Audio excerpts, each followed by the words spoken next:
So what are biological kingdoms? We're not talking royalty here, but they are pretty important in grouping or classifying organisms and understanding how they are related. You can learn more about what classification is in the Classifying Organisms video.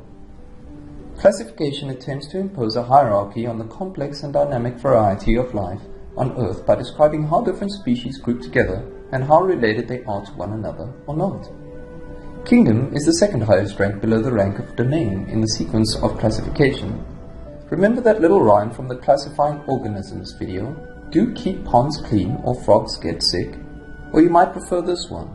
Definitely keep plucking chickens or face getting sacked. So now looking at how kingdoms are broken down.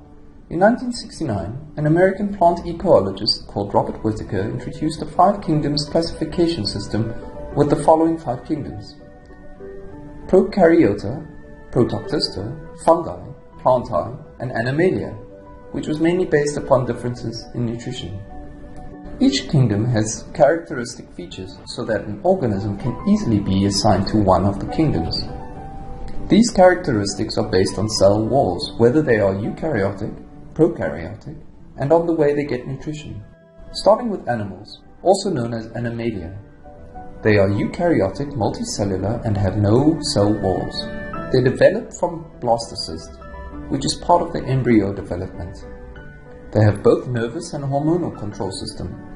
They are heterotrophic, which means they eat stuff and have a digestive system. They are motile, which means they move. Cell division, which enables growth. This happens in the tissue. Plants of kingdom plantee. They are eukaryotic and multicellular like animals. Unlike animals, they do have cell walls with cellulose in. They are autotrophic, which means they use photosynthesis to make their own energy from sunlight. Their growth is restricted to meristems, which is layers of dividing cells. They are non-motile, and they have a leaf gas exchange system and are waterproofed. The fungi kingdom are eukaryotes and can be multicellular like animals and plants, but could also be unicellular such as yeast. They have cell walls like plants, but have a substance called chitin rather than cellulose.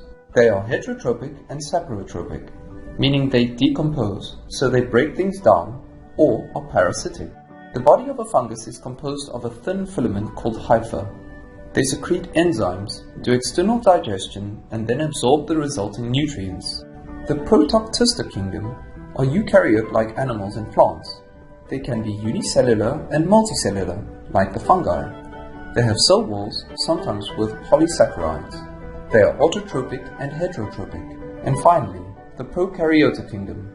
They are unicellular. They lack organelles that are seen in eukaryotes. They are typically really small, about 10 micrometers in size, much too small to see with the human eye. They have cell walls and are autotrophic, using photosynthesis and chemosynthesis without light, and are heterotrophic.